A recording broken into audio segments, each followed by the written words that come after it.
দর্শক আমন্ত্রণ diamond cement প্রসঙ্গ চট্টগ্রামে। দর্শক আপনারা জানেন চ্যানেল 24-এর সাপ্তাহিক আয়োজনে আমরা সমসাময়িক বিভিন্ন বিষয়ে আমরা বিশ্লেষণ করার চেষ্টা করি। আপনারা নিশ্চয়ই জানেন 24 জুলাই আগস্টের আন্দোলনে শিক্ষার্থীদের ছাত্র জনতার যে আন্দোলন সেখানে একটি সব বড় একটি ভূমিকা ছিল আমরা যাদেরকে বলছি জুলাইয়ের বীরকন্যা। শিক্ষার্থীদের মধ্যে যারা নারী শিক্ষার্থী ছিলেন তারা সব সময় সম্মুখে ছিলেন, তাদের নানামুখী ভূমিকা ছিল এই আন্দোলন সংগ্রামে। সেই গল্পগুলোই আজ আমরা তুলে ধরার চেষ্টা করব। আমরা অতিথিদের পরিচয় করিয়ে দেব, তবে তার আগে আমরা আপনাদেরকে একটি প্রতিবেদন দেখাতে চাই। সেটি হচ্ছে, আপনারা নিশ্চয়ই জানেন আজ থেকে চট্টগ্রাম পর্বে জুলাই পদযাত্রা শুরু করেছে জাতীয় নাগরিক পার্টি। তারা দুপুর থেকে কক্সবাজার এই কর্মসূচি শুরু করেন এবং সেখানে একটি পথসভায় নেতারা বক্তব্য রাখেন। আমরা এ বিষয়ে একটি প্রতিবেদন রয়েছে, সেটি আগে একটু দেখে আসি। কক্সবাজার শহরের বাস টার্মিনাল থেকে শনিবার দুপুরে শুরু হয় এনসিপির ধারাবাহিক জুলাই পদযাত্রার চট্টগ্রাম পর্ব। দলের প্রধান নাহিদ ইসলামের নেতৃত্বে এই পদযাত্রা গিয়ে শেষ হয় পাবলিক লাইব্রেরির ময়দানে। যাত্রাপথে দুই পাশে দাঁড়িয়ে থাকা অসংখ্য মানুষকে হাত নেড়ে শুভেচ্ছা জানান এনসিপির কেন্দ্রীয় নেতারা। পথসভায় নেতারা দেশের রাজনৈতিক পরিস্থিতি, সংস্কার, জুলাই গণহত্যার বিচার সহ বিভিন্ন প্রসঙ্গে কথা বলেন। কক্সবাজারে বাড়ি বিএনপির এক শীর্ষ নেতাকে ইঙ্গিত করে বেশ কিছু অভিযোগও তুলে ধরেন এনসিপি নেতারা।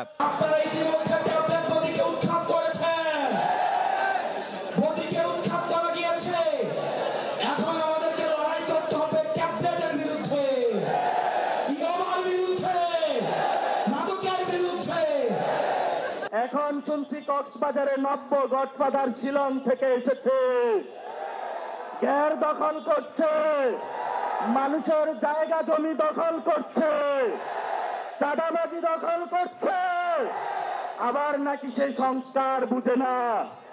নাম না বললাম, কক্সবাজারের জনতা এই ধরনের সংস্কার বিরোধী যে পিআর বুঝে না, রাজপথে তাদেরকে ঠেকিয়ে দিবে ইনশাআল্লাহ। সভায় এনসিপির আহ্বায়ক নাহিদ ইসলাম বলেন, পিআর পদ্ধতি কেউ না বুঝলেও তার জন্য আটকে থাকবে। আমরা জানি জনগণ সংস্কার বুঝে, জনগণ সংস্কার চায়, ফলে অবশ্যই উচ্চ কক্ষে পিআর হতে হবে। নির্বাচন কমিশন, দুদক সহ গুরুত্বপূর্ণ রাষ্ট্রীয় প্রতিষ্ঠানে নিরপেক্ষভাবে নিয়োগের জন্য কমিটি, সাংবিধানিক কমিটি তৈরি করতে হবে। এই দুইটা সংস্কার প্রস্তাবনা ঐক্যমত হলেই জুলাই সনদটি তৈরি হয়ে যায়। কক্সবাজারের কর্মসূচি শেষ করে এনসিপির পদযাত্রা যায় পার্বত্য জেলা বান্দরবানে। সেখানেও পথসভা করেন নেতারা। আগামী সোমবার পর্যন্ত চট্টগ্রাম অঞ্চলের বাকি জেলাগুলোতে পদযাত্রা করবে এনসিপি। Desk report, channel 24। দর্শক, আপনারা এতক্ষণ এনসিপির জুলাই পদযাত্রা নিয়ে কক্সবাজার পর্বের একটি প্রতিবেদন দেখছিলেন। আমরা যতটুকু জানি এই পদযাত্রায় বহরটি চকরিয়া পার হওয়ার পরপরেই সেখানে একটি অপ্রীতিকর ঘটনা ঘটেছে। সে বিষয়েও আমরা আপনাদেরকে আপডেট জানানোর চেষ্টা করব আমাদের সহকর্মী আজিব নিহাদের সংযোগ পেলে। আমরা একটু স্টুডিও আলোচনাতে ফিরতে চাই। আমাদের সঙ্গে স্টুডিওতে যোগ দিয়েছেন দুজন বীরকন্যা, জুলাই আগস্ট আন্দোলনের দুজন বীরকন্যা, নীলা আফরোজ এবং নেবিদে। দুজনকে স্বাগত আমাদের এই অনুষ্ঠানে। শুরুতে আমি যদি একটু নেবিদে আপনাকে দিয়ে শুরু করি। এই যে জুলাই আন্দোলন যখন শুরু হলো, একদম প্রথম দিকে আমরা দেখি যে তখন একেবারে ছোট আকারে এই আন্দোলনটা শুরু হলো এবং ধীরে ধীরে যখন এই আন্দোলনটা খুব বড় হতে শুরু করলো, আমরা দেখলাম যে মেয়েদের অংশগ্রহণটা একটা উল্লেখযোগ্য অংশ জুড়ে মেয়েদের অংশগ্রহণ ছিল। আপনারা আসলে কিভাবে যুক্ত হলেন এই আন্দোলন? প্রথমত আমাদের এই যে জুলাই যে আন্দোলন, এই আন্দোলনে একটা কোটা বিরোধী আন্দোলন হয়।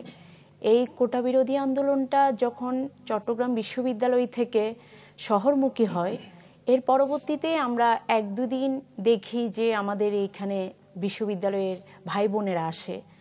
পরবর্তীতে আমাদের মনেও আসলে এটা নিয়ে একটা প্রশ্ন জাগে যে আমরা কেন ঘরে বসে থাকবো, আমাদেরও তো এটা আসলে আমাদের এই যে অন্যায়ের বিরুদ্ধে দাঁড়ানো আমাদেরও একটা দায়িত্ব। সেই জায়গা থেকে একটা কোটা আন্দোলনকে কেন্দ্র করে আমরা প্রত্যেকেই যে নারীরাই আমরা সামনের সারিতে ছিলাম প্রত্যেকেই এই আন্দোলনে আমরা অংশগ্রহণ করি। চট্টগ্রামে বিভিন্ন স্পটে, বিশেষ করে এই যে 16 শহরটাকে প্রথমত কেন্দ্র করে এই আন্দোলনটা শহরমুখী হয়, তখন থেকেই আমরা আসলে প্রতিদিন এভাবে করে যে প্রত্যেকটা দিনই আমাদের কর্মসূচি ঘোষণা করা হতো, আমরা এই আন্দোলনে যুক্ত হতাম। আমরা মনে করতাম একজন মেয়ে হিসেবে ঘরে বসে থাকা তার একটা কর্তব্যের মধ্যে পড়ে না।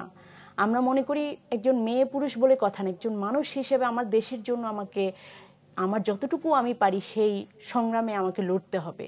সেই জায়গা থেকে আমরা যুক্ত হয়েছি এই আন্দোলনে। নিশ্চয়ই। আমরা একটু নীলা আফরোজ আপনার কাছে জানতে চাই, উনি বলছিলেন যে কিভাবে যুক্ত হলেন। এই যে ধীরে ধীরে যখন জনসমাগম বাড়তে শুরু করলো, আপনাদের অংশগ্রহণ বাড়া শুরু করলো, সেই সময়কার দিনগুলোর আসলে স্মৃতিটা একটু জানতে চাই। ধীরে ধীরে অংশগ্রহণ বাড়ার পূর্বে আসলে ছাত্রলীগের হামলা হয়ে যায় আমাদের উপরে। তো আমার অংশগ্রহণটা ছিল ছাত্রলীগের হামলার পরে। কোটা বিরোধী আন্দোলন, এটা আসলে কোটা বিরোধী আন্দোলন ছিল না, ছিল কোটার যৌক্তিক সংস্কার আন্দোলন। এমন একটা যৌক্তিক আন্দোলনের যখন ছাত্রলীগ হামলা করে সেই আন্দোলনটাকে স্যাবোটাইজ করার চেষ্টা করে, আমার মনে হয় যে এটা হচ্ছে যে সবচেয়ে বড় অন্যায়। ছাত্রলীগ যেই সংগঠনটা, সেটা তো হচ্ছে ছাত্রদের অধিকার নিয়ে কথা বলবে, সে তো ছাত্রদের অধিকার নিয়ে কথা বলা, যেই শিক্ষার্থীরা লড়ছে তাদের তো হামলা করতে পারে না। সেই জায়গা থেকেই হচ্ছে যে আমার অংশগ্রহণ করা, এবং মূলত এই ছাত্রলীগের হামলার পরেই আমাদের আন্দোলনটা আরো বেগবান হয়। তখন শুধুমাত্র নারী শিক্ষার্থীরা এই চিন্তা চেতনা থেকে সামনে দাঁড়ায় যে আসলে ভাইদেরকে পেলে তো তারা আসলে আরো বেশি আঘাত করছে, কিন্তু আমরা বোনেরা সামনে থাকলে তারা হয়তো যেই হামলাটা সরাসরি করছে সেই হামলাটা করার আগে হয়তো একবার দুইবার ভাববে যে না ঠিক আছে, মেয়ে যেহেতু একটা সফট কর্নার। আরেকটা বিষয়, এই যে আমরা দেখলাম যে বিশেষ করে চট্টগ্রামের প্রথম হত্যাকাণ্ড হলো 16 জুলাই, এরপর 18 জুলাই, তারপর বিভিন্ন সময় হলো। ওই দিনগুলো আপনারা যা দেখেছেন সম্মুখ সারিতে থেকে, ওই সময়গুলো একটু যদি বলেন। আমি মূলত আন্দোলনে যোগদান করি 16 জুলাই থেকে 15 জুলাই, যখন ঢাকা বিশ্ববিদ্যালয়ে হামলা দেখলাম। একটা চশমা পরা একটা আপু, মানে তার হয়তো চোখের এখান থেকে ব্লিডিং হচ্ছিল, হ্যাঁ, তারপরেও তাকে হচ্ছে যে মারার জন্য ইয়ে করা হলো। ভিডিওটা বা ছবিটা যখন দেখলাম তখন আমার খুব খারাপ লাগে এবং আমি আন্দোলনে যাই। তখন আমার আন্দোলনে তো যেতামই, তার সাথে তবে আমার প্রথম ফোকাসটা ছিল যে যারা আসলে আহত হবে তাদেরকে আমি প্রাথমিক চিকিৎসা দিব। যেহেতু আমি আসলে একাই আন্দোলনে গিয়েছিলাম, ফ্যামিলিকে জানাইনি, তো তাদেরকে প্রাথমিক চিকিৎসা দেয়া এবং হাসপাতালে নিয়ে গিয়ে তারা যাতে সুচিকিৎসাটা পায় সেটা হচ্ছে যে নিশ্চিত করা। কারণ আমরা দেখেছিলাম 15 তারিখ রাতে হচ্ছে ছাত্রলীগ আবার ঢাকা মেডিকেল কলেজে ঢুকে হামলা করে। এটা ছিল হচ্ছে 16 তারিখের ঘটনা। আমরা বিভিন্ন যারা আহত হয়েছিল 2 নম্বর গেট, বিপ্লব উদ্যান মোড়ে, আমি এবং পুষ্পিতা তাদেরকে প্রাথমিক চিকিৎসা দিয়ে আমরা হচ্ছে যে মুরাদপুরের দিকে মুভ করি। মুরাদপুরের দিকে গিয়ে মুভ করার পরে মুভ করতে করতে ততক্ষণে আসলে ছাত্রলীগ এবং যুবলীগের যে নেতাকর্মীরা ছিল তারা গুলি করা শুরু করে এবং বড় বড় চাপাতি, রামদা এইসব অস্ত্রশস্ত্র নিয়ে আসলে ছাত্রদের উপরে হামলা করা শুরু করে। আর অস্ত্রগুলো আসলে এমন ছিল যে অস্ত্রগুলো দেখলেই মানসিক যে চাপ, সেই চাপটা অনুভব করবে এবং আতঙ্কিত হয়ে যাবে যে কেউ।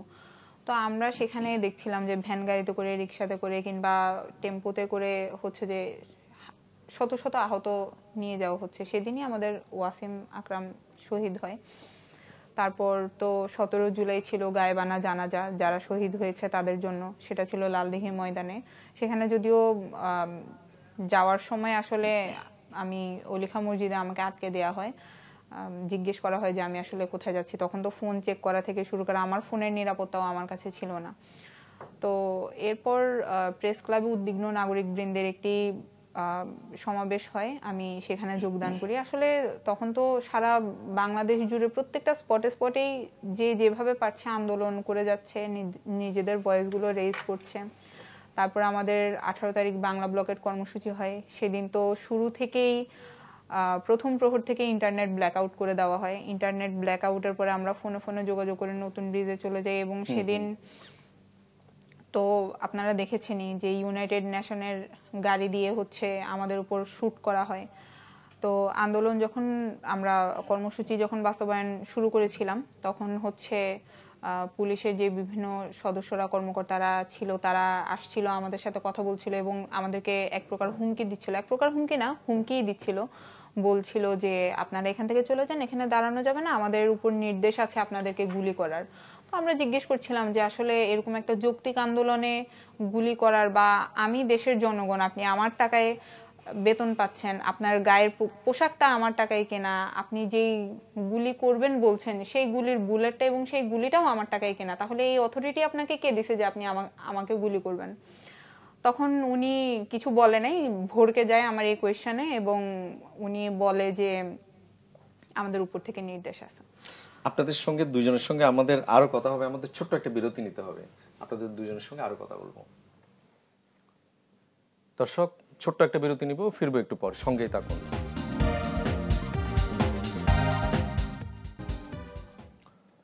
দর্শক, আবারও স্বাগত ডায়মন্ড সিমেন্ট প্রসঙ্গ চট্টগ্রামে। আমরা আলোচনা করছিলাম জুলাই আন্দোলনের চট্টগ্রামের বীরকন্যাদের নিয়ে আমরা আলোচনা করছিলাম। আমাদের সঙ্গে স্টুডিওতে রয়েছেন দুজন জুলাই যোদ্ধা, নীলা আফরোজ এবং নেভিদে।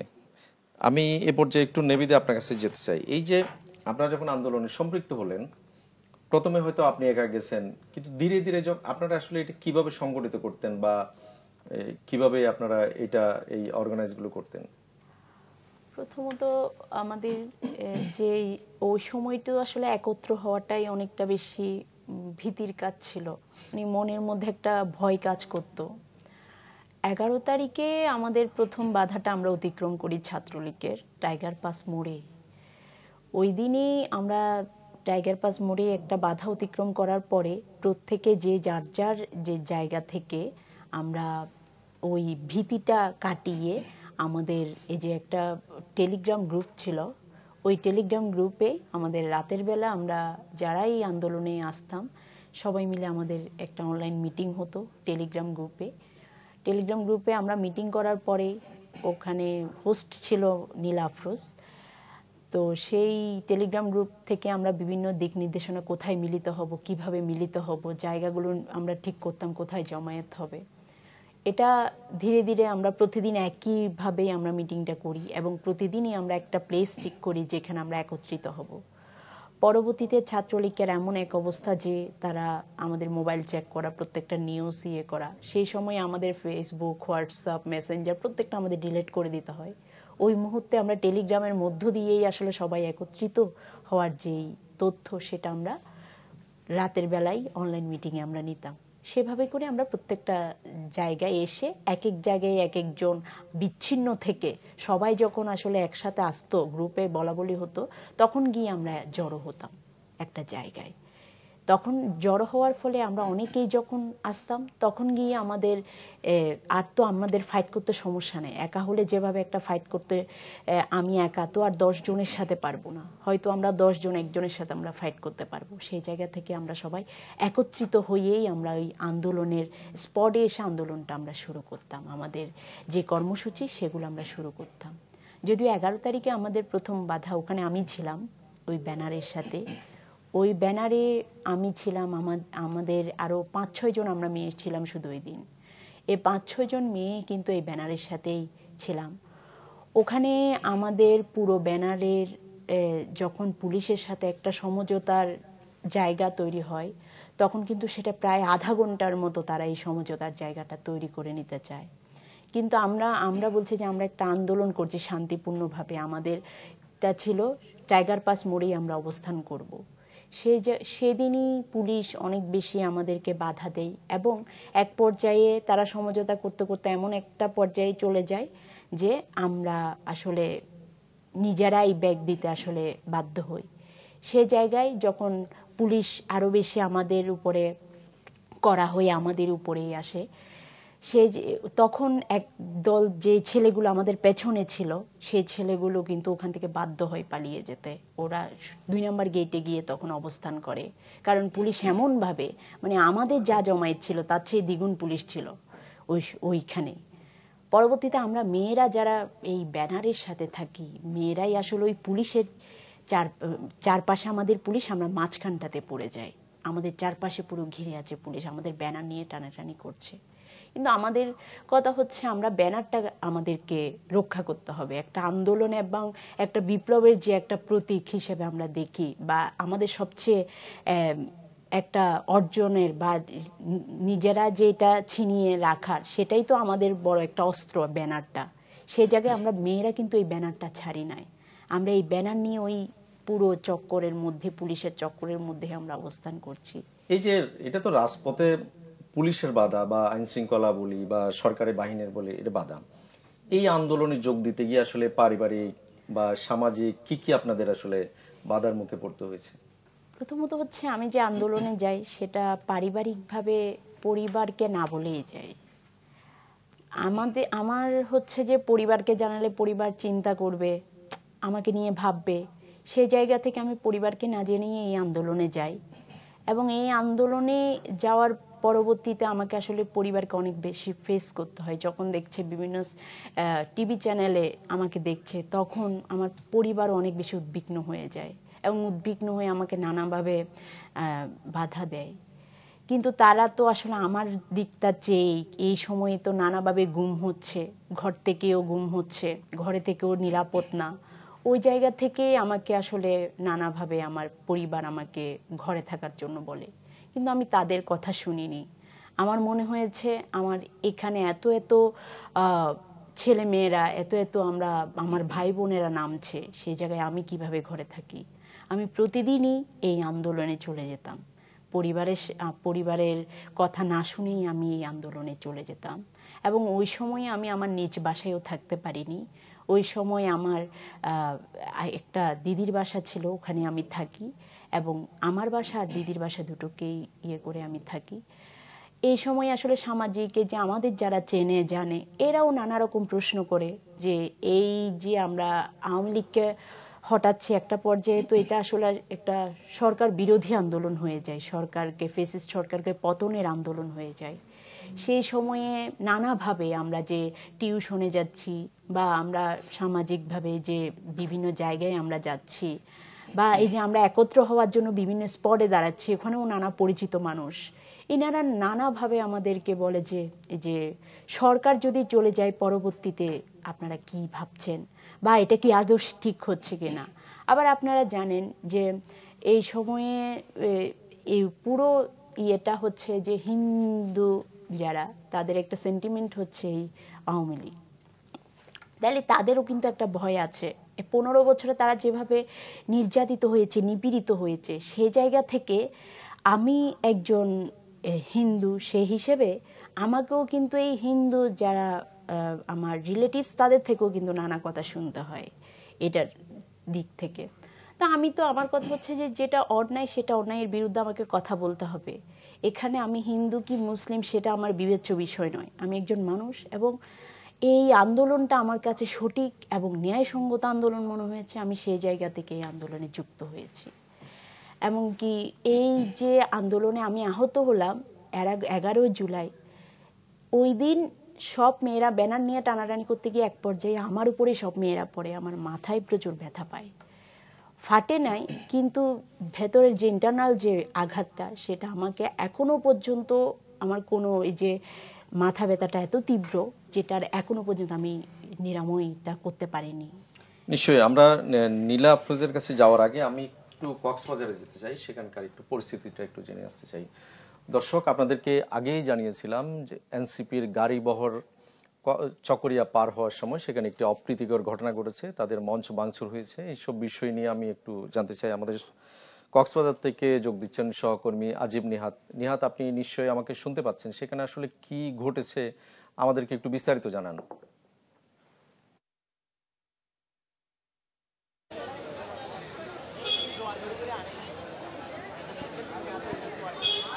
মূলত কক্সবাজারে দুপুরে পদযাত্রা শেষে দুপুরে কক্সবাজার পাবলিক লাইব্রেরি ময়দানে একটি পথসভা হয়। সেখানে এনসিপির যে কেন্দ্রীয় নেতা নাসিরউদ্দিন পাটোয়ারি রয়েছেন, তিনি একটি বক্তব্যকে কেন্দ্র করে মূলত এই ঘটনাটি তৈরি হয়। আমরা তার বক্তব্যে যেটি শুনেছি, তিনি বিএনপির স্থায়ী কমিটির সদস্য সালাউদ্দিন আহমেদকে উদ্দেশ্য করে একটি কুরুচিপূর্ণ বক্তব্য দেন, যার প্রতিবাদে হঠাৎ করে কক্সবাজারের পুরো জেলা জুড়ে উত্তাল হয়ে ওঠে। এই মুহূর্তে আমি কক্সবাজার জেলা বিএনপির কার্যালয়ের সামনে রয়েছি। এখন যুব দলের পক্ষ থেকে মূলত একটি প্রতিবাদ মিছিল বের করা হচ্ছে। এর আগে ছাত্র দলের পক্ষ থেকে মিছিল বের করা হয়েছিল। এভাবে কক্সবাজারের পুরো জেলা জুড়েই মূলত এই প্রতিবাদগুলো হচ্ছে এবং বিশেষ করে এই বক্তব্যটি সামাজিক যোগাযোগ মাধ্যমে ছড়িয়ে পড়ার পরপরই চকরিয়াতে হঠাৎ করে একটি মিছিল বের হয় এবং সেখানে যেটি বলা হচ্ছে যে এনসিপির যে মঞ্চ তৈরি করা হয়েছিল সেই মঞ্চ ভাঙচুর করা হয় এবং সেখানে বেশ কিছু গাড়িও অবরোধ করা হয়। পরে সেনাবাহিনী সেই পরিস্থিতি নিয়ন্ত্রণে নিয়ে আসে। তবে এনসিপির যে গাড়িবহর, এনসিপি নেতাকর্মীদের যে গাড়িবহর কক্সবাজার থেকে বান্দরবনের উদ্দেশ্যে রওনা দিয়েছে, সেখানে তাদের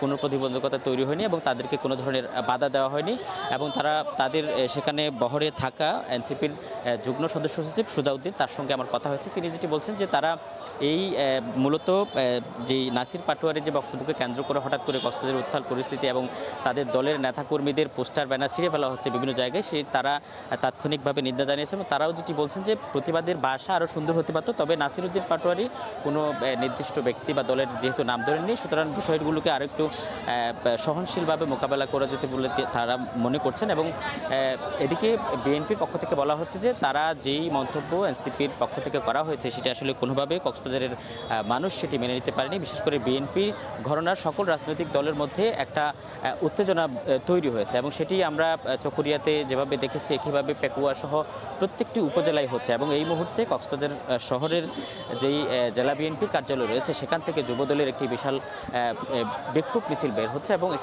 এখানে বিএনপির এবং অঙ্গ সংগঠনের নেতাকর্মীরাও যোগ দিয়েছেন। সব মিলিয়ে এই মুহূর্তে দুপুরে দেওয়া একটি বক্তব্যকে কেন্দ্র করে, এনসিপির একটি বক্তব্যকে কেন্দ্র করে মূলত রাজনৈতিকভাবে বলা চলে যে উত্তাল হয়ে উঠছে কক্সবাজার।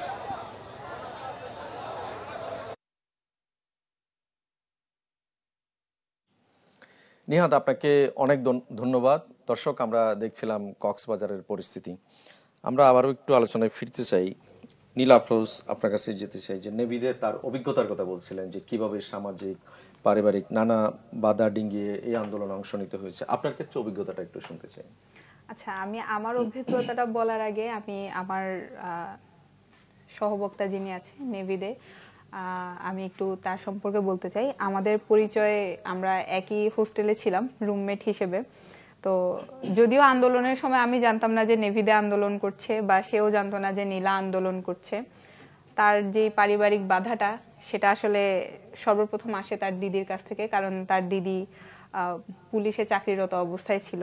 তো এই যে সংঘর্ষের কথা সে বললো, 11 জুলাইয়ের সংঘর্ষ, সেখানে হচ্ছে যে ব্যানার নিয়ে রীতিমতো সে তার বোনের সাথে আর কি তার লড়াইটা ছিল, যে তার বোন তাকে বলছে যে তুমি এখানে কেন, তুমি বাসায় চলে যাও।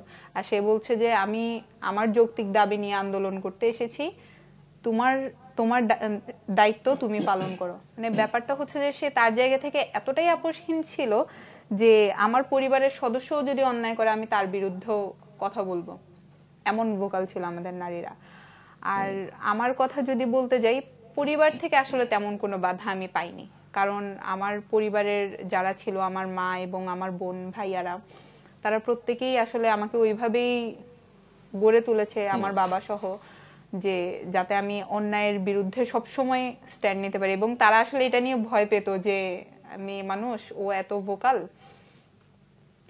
সবসময় আতঙ্কে থাকতো। তবে ওই সময়টায় তারা আমাকে মানসিকভাবে এবং পারিবারিকভাবে অনেক সাপোর্ট করেছে। আমার আপু বলেছে যে মানে মা একটু টেনশন করছিল, কারণ আমাদের কলেজের ছাত্রলীগের যারা ছিল তারা মাকে ফোন করে বিভিন্ন ধরনের হুমকি দিতে থাকে যে আপনার মেয়েকে প্রাণে মেরে ফেলবো, এই টাইপের। তারপর হচ্ছে যে আমাদের ছবিগুলো নিয়ে বিভিন্ন সোশ্যাল মিডিয়ার মধ্যে হচ্ছে যে পোস্ট করে ধর্ষণের হুমকি সহ নানা ধরনের হুমকি দিতে থাকে। তারপর ফোন কল করে তো আছেই। তো ওই সময় আমার আম্মু একটু মানসিকভাবে ভেঙে পড়ার পরে আমাকে তো কোনো কিছু বলতে পারে না, কারণ আমি আসলে একটু রাগী টাইপের ছিলাম বা মায়ের সাথে একটু জেদটাই বেশি দেখাই। তো আমার মা আমার বোনকে ফোন করে আসলে কান্নাকাটি করতো যে আমি কি করব, ও এমন হচ্ছে। পরে আমার আম্মু মানে একটু বেশি ভেঙে পড়েছিল। পরে আমার আপু আমার মাকে সাহস দিত যে মা দেখো, তোমার আল্লাহর রহমতে 5টা সন্তান আছে, আমার একটা মানে তোমার একটা সন্তানকে যদি তুমি দেশের জন্য দিয়ে দাও, এটা কি তোমার খুব বড় ক্ষতি হয়ে যাবে কিনা। পরে আমার মা বলল না, হবে না। এরপর যখন 29শে জুলাই আসলে চেরাগীর মোড়ে যে আন্দোলনটা হয়, সেখানে আমি লাইমলাইটে চলে আসি। লাইমলাইটে চলে আসার কারণে হচ্ছে মানে আমার মা আরেকটু বেশি ভয় পেয়ে যায়। তো তখনই আমার কলেজ থেকে আমার মায়ের ফোন নাম্বার কালেক্ট করে আমাদের কলেজের ছাত্রলীগের যে নেতা ছিল, সে ফোন করে আমার মাকে হুমকি দেয় যে আপনার মেয়েকে কি আপনি জীবিত অবস্থায় দেখতে চান কিনা। পরে আমার বোনের যে কথাটা ছিল সেই কথাটাই আমার মা রিপিট করে যে আমার আল্লাহর রহমতে আমার 5টা সন্তান আছে, একটা সন্তানকে যদি আমি দেশের জন্য বিলিয়ে দেই তাহলে আমার এতে খুব বেশি ক্ষতি হবে না, এবং আমি একজন শহীদের মা হব। আমার কাছে এর চাইতে বড় গর্বের আর কোনো কিছু নাই। তুমি যদি আমার মেয়েকে মেরে ফেলতে চাও তাহলে মেরে ফেলতে পারো, কোনো সমস্যা নাই। তো আসলে আমার মায়ের এই কথাগুলো আমার জন্য খুব ইন্সপায়ারিং ছিল। 29শে জুলাই আসলে যেহেতু পারিবারিকভাবেও একটা বাধা সৃষ্টি হয়, আমরা যেখানে যেই এরিয়াতে আমি ছোটবেলা থেকে বড় হয়েছি, পতেঙ্গা এরিয়ায়, সেখানে আমাদেরকে অনেকেই চেনা জানা তো আছে। তো আমার ভাইয়া, তারপরে হচ্ছে আমার মেজো ভাইয়া এবং আমার ছোট ভাইয়াকে প্রাতিষ্ঠানিকভাবে অনেক চাপের মুখে পড়তে হয়, এবং এক পর্যায়ে আমার ছোট ভাইয়া মানে বলতে বাধ্য হয় যে না, আমার বোন তো বাড়িতে, ও আমার বোন না, বা আমার বোনের ড্রেস আপ এমন না। তো তখন আসলে আমি ড্রেস আপ শাফল করে আর কি আন্দোলনে পরবর্তী থেকে জড়িত হই। তবে আমার সহযোদ্ধা যারা ছিল তাদেরকে আমি এই ব্যাপারটা বলি না যে আমি আসলে চট্টগ্রামে আছি। আমি তাদেরকে বলি যে আমি বাড়িতে চলে গিয়েছি, আমার প্রবলেম হচ্ছে।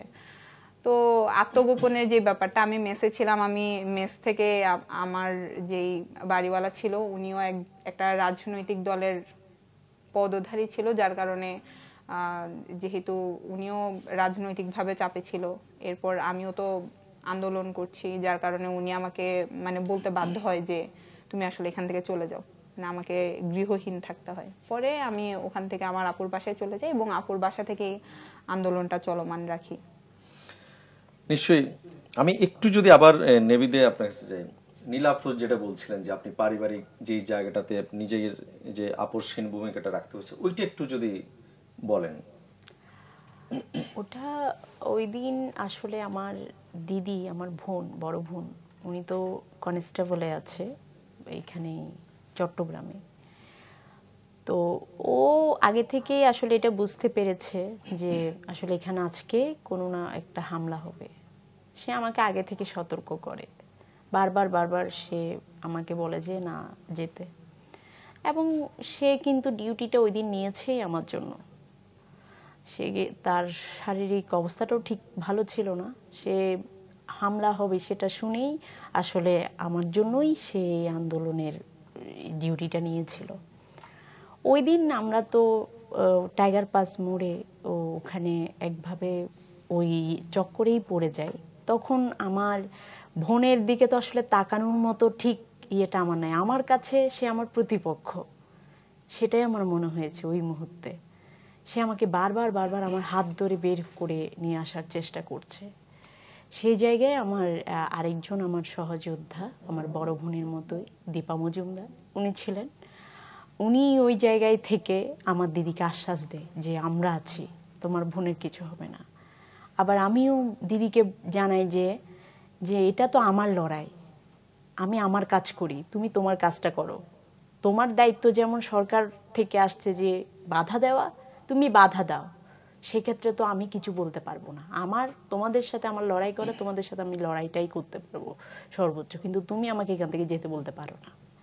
সেই জায়গাটাই আমরা বলেছিলাম। পরবর্তীতে দেখা যাচ্ছে যে ওখানে তো আমাদের ফেলেই দিছে। আমরা তো পড়ার পরে তাড়াহুড়ো করে সবাই উঠে ব্যানারটা একটু পুলিশরা আমরা যখন পড়ে গেছি, ওরা তো ঘাবড়িয়ে গেছে হালকা, তা ওরা যখন একটু সরে গেল, আমরা সাথে সাথে ব্যানারটা নিয়ে দৌড় দিলাম। দিদি তখন তো ওখানেই কান্না করতে করতে বসে গেছে। পরে তার বিষয়টা আমরা শুনি, আমি তো চলে গেছি, আর এদিকে তাকাইনি। আমার ব্যানার নিয়ে আমরা আবার মিছিল করে সেই টাইগার পাস থেকে আমরা 2 নাম্বার গেটে চলে যাই। আমাদের সাথে আরো পিছনে কয়েকজন ভাইরা ছিল, এরাও যুক্ত হয়ে। নিশ্চয়ই এরকম আসলে এই জুলাই আন্দোলনে অসংখ্য বাধা বিপত্তি পার হতে হয়েছে আপনাদেরকে। আমরা আরো একটা বিরতি নিয়ে আসি, আরো আপনাদের কথা শুনবো আমরা। দর্শক, আমরা আরো একটা বিরতি নিব, ফিরবো একটু পর।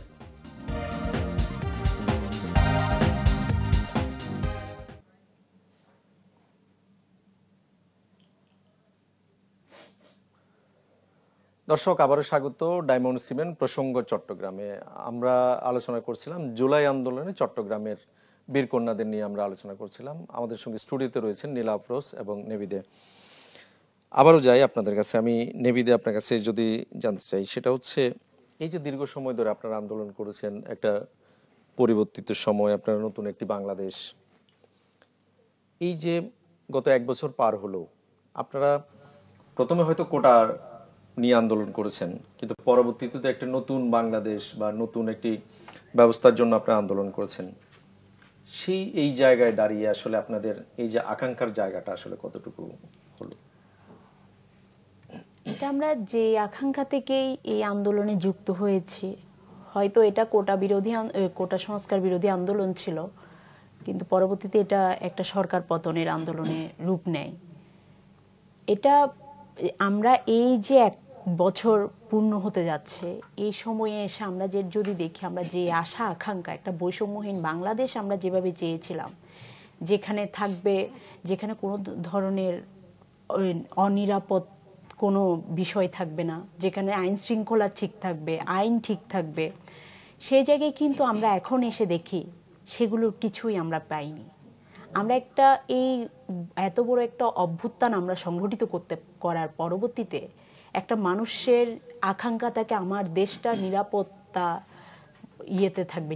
থাকবে, কিন্তু আজকে আমি এসে দেখি এই 1 বছরে কোনো ধরনের সংস্কার আজ অবধি হয়নি, কোনো আইনি সংস্কার আজ অবধি হয়নি।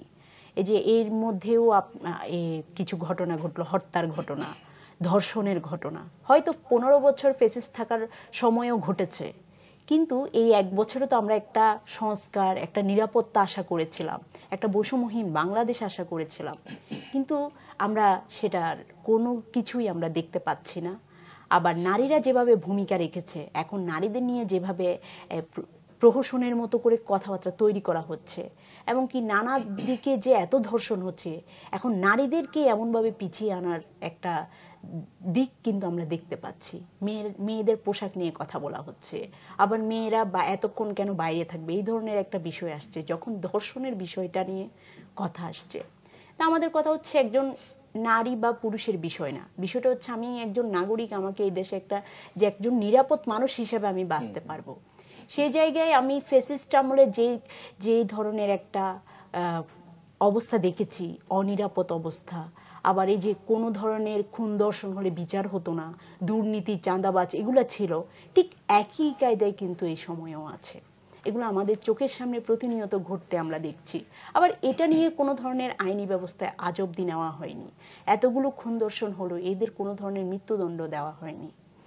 এই জায়গাগুলো কিন্তু আমরা দেখছি, এবং আমরা এই জায়গা থেকে খুবই বলবো যে গণ অভ্যুত্থান যেভাবে আমাদের একটা আকাঙ্ক্ষার জায়গা ছিল, সেই জায়গায় কিন্তু এই যে ব্যবস্থা এখন চলছে, সেই ব্যবস্থা থেকে আমরা কিছু পাচ্ছি না।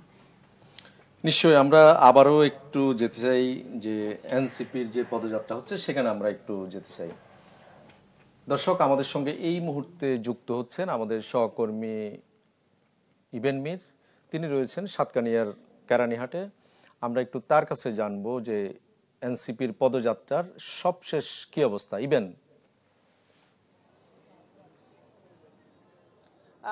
এনসিপির যে পদযাত্রা সেটি কিন্তু আসলে ইতোমধ্যে বান্দরবান থাকার কথা ছিল, সেটি চকরিয়ায় যে হামলার ঘটনা ঘটেছে তার প্রেক্ষিতে কিন্তু পদযাত্রাটি এখনো সাতকানিয়া যে কেরানীহাট সেখানেও কিন্তু এসে পৌঁছায়নি। সেটি কিছুক্ষণের মধ্যে কেরানীহাট এসে পৌঁছাবে, যার কারণে এখানে এনসিপির যে নেতাকর্মীরা তারা কিন্তু এখন এই মুহূর্তে এখানে আছেন এবং জড়ো হয়ে আছেন। তারা ক্ষোভ প্রকাশ করছেন যে চকরিয়ায় তাদের বহরে যে হামলার ঘটনা ঘটেছে সেই বিষয়ে আমরা এখানে যারা নেতাকর্মীরা আছেন তাদের 2-1 জনের সাথে একটু কথা বলবো, তাদের কাছ থেকে একটু সংক্ষেপে জানার চেষ্টা করব। এই যে হামলার ঘটনা আপনারা যেটি ক্ষোভ প্রকাশ করছেন, আসলে কি বলার আছে এই হামলার ঘটনা? আমরা জানি বিগত দীর্ঘদিন আওয়ামী লীগ সরকার পতন হওয়ার পর থেকে একটি দল একটি গোষ্ঠী এই রাষ্ট্রে আবারও আওয়ামী লীগ হওয়ার চেষ্টা করেছে, কিন্তু আমরা সর্বোচ্চ বাংলাদেশের ছাত্র জনতা আমরা সেগুলো কখনো বরদাস্ত করব না।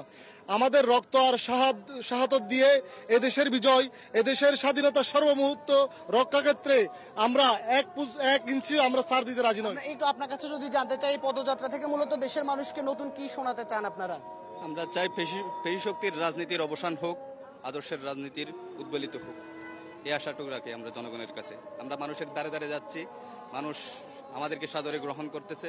আমরা চাই ভবিষ্যতে আরো গণমানুষের সংগঠন হয়ে উঠবে এনসিপি, এই প্রত্যাশা। অসংখ্য ধন্যবাদ। শুনছিলাম যে তারা এখানে অপেক্ষা করছেন তাদের যে দলীয় প্রধান নাহিদ ইসলাম এবং এছাড়া পাশাপাশি হাসনাত আব্দুল্লাহ, সার্জিস আলম সহ নাসির পাটোয়ারি সহ যারা এই মুহূর্তে পদযাত্রা নিয়ে সেটি এখন এই মুহূর্তে পদু অতিক্রম করছে, সেই পদযাত্রার অপেক্ষায় তারা আছেন।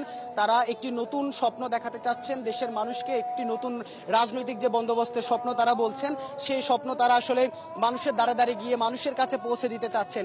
সেজন্যই কিন্তু মূলত তারা অভিযোগ করছেন তাদের উপর, সেজন্যই ক্ষুব্ধ হয়ে একটি দল তারা বারবার তাদের কার্যক্রমে বাধা দিচ্ছে। তারা কোনোভাবে এনসিপির যে রাজনৈতিক কার্যক্রম, সেই রাজনৈতিক কার্যক্রম যেন তারা সুষ্ঠুভাবে করতে না পারে, সেজন্য তাদেরকে আসলে হামলা চালানো হচ্ছে, তাদের প্রতিটি পদে পদে তাদেরকে বাধা হয়ে দাঁড়াচ্ছে। কিন্তু তারাও বলছেন তারা আসলে 24-এ যে রক্ত দিয়ে যে নতুন একটি বাংলাদেশ তারা বিনির্মাণের স্বপ্ন তারা দেখেছেন, সেই বাংলাদেশ বিনির্মাণের স্বপ্ন থেকে কেউই তাদেরকে আসলে দূরে রাখতে পারবে না। তারা সব বাধা অতিক্রম করে যে 24-এর যে শহীদরা, সেই শহীদদের রক্তের বিনিময়ে পাওয়া নতুন বাংলাদেশ তারা গর্বেরই, এমনটি তারা আসলে বলছেন। তো পদযাত্রাটি বান্দরবনে যাওয়ার কথা রয়েছে, বান্দরবনে মঞ্চ প্রস্তুত রাখা আছে এবং সেখানেও নেতাকর্মীরা অপেক্ষা করছেন তাদের দলীয় প্রধানের বক্তব্যের জন্য।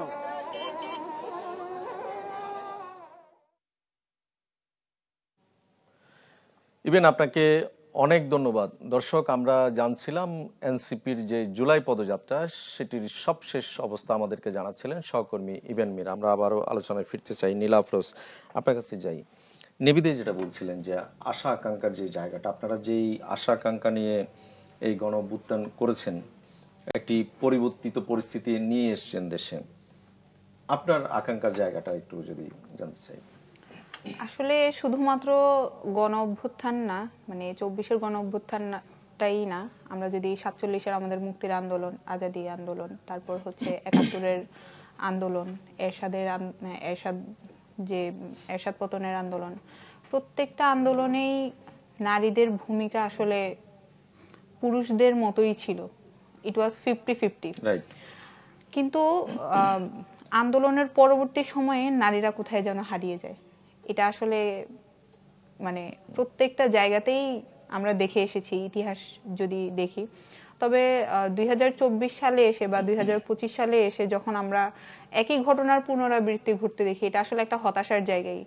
আর এই যে আমাদের ইন্টারিম গভর্নমেন্ট যে গঠন করা হলো, ইন্টারিম গভর্নমেন্টের প্রথম কাজ ছিল আমাদের জুলাই গণহত্যার বিচার, তারপর হচ্ছে আমাদের যে অনিয়মগুলো হয়েছে সেগুলোর বিচার, আমাদের যারা আমরা আন্দোলন করেছি আমাদের জানের নিরাপত্তা, আমাদের সবকিছুর নিরাপত্তা, কারণ সুরক্ষা দেওয়া আমাদের, এবং এই যে এটা যে একটা বিপ্লব সংগঠিত হয়েছে, এটাকে একটা বিপ্লবের প্রাতিষ্ঠানিক স্বীকৃতি দেওয়া, বিপ্লবের স্বীকৃতি দেওয়া। আমরা এখনো যদি সংবিধানের দিকে যাই তাহলে আমরা এখনো রাষ্ট্রদ্রোহী।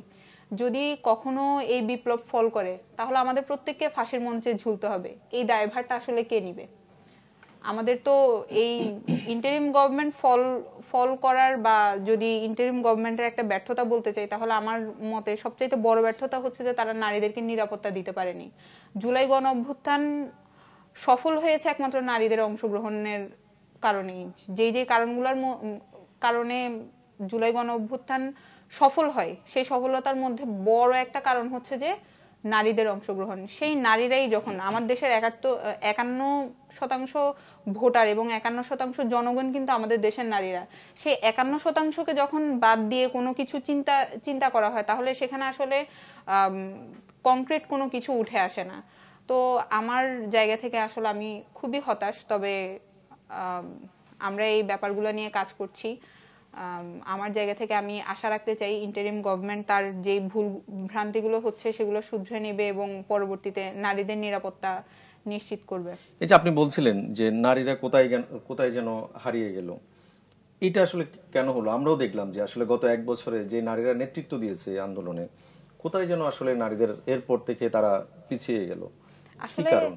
গণ অভ্যুত্থানের পরবর্তী সময়ে আমরা যদিও 71 সালে আমরা আমাদের স্বাধীন ভূখণ্ড পাই, কিন্তু আমাদের গণতন্ত্র রক্ষা হয়নি, আমরা আমাদের বাক স্বাধীনতা পাইনি। 72-এ বাকশালী যে সংবিধান সেটা কায়েম করা হয়েছে, 75-এ তো তার ফলাফল আমরা দেখলাম। তারপরেও যে আমরা পরবর্তী সময়গুলোতে যে স্বাধীন ছিলাম, বাক স্বাধীনতা যে আমাদের ছিল, ব্যাপারটা এমন ছিল না। শুধুমাত্র মানে আমার দেশে অন্যায় হচ্ছে এর কারণেও আমাদের দেশের অনেক মানে রাজনৈতিক নেতাকর্মী হোক বা সাধারণ মানুষ হোক গুম হতে হয়েছে, দিনে দুপুরে হত্যা হয়েছে, সেটা হয়তো অনেকে জানেও না। গণমাধ্যমগুলো কুক্ষিগত করে রাখা হয়েছে, তাদের যে মোবিলাইজেশনটা ছিল বা তাদের যে চিন্তা চেতনা ছিল সেটা হচ্ছে যে একটা মোটিভ তৈরি করা, সবকিছুই তারা তাদের মতো করেই করে গিয়েছে। তো গণ অভ্যুত্থানের পরে যখন 5ই আগস্ট সংগঠিত হয় তখন আমরা প্রত্যেকেই আমাদের বাক স্বাধীনতা ফিরে পেয়েছিলাম। এই বাক স্বাধীনতার কারণে আমরা প্রত্যেকটা অন্যায়, একটা ইঞ্চি পরিমাণ অন্যায় হলেও আমরা সেটা নিয়ে কথা বলেছি। এই যখন আমরা অন্যায় নিয়ে কথা বলাটা শুরু করি, যখন নারীরা ভোকাল হওয়া শুরু করে, তখন একদল ভয় পেয়ে যায় যে নারীদেরকে আসলে এত ভোকাল হইতে দেওয়া যাবে না। তো সেখান থেকেই শুরু হয় ট্যাগিং।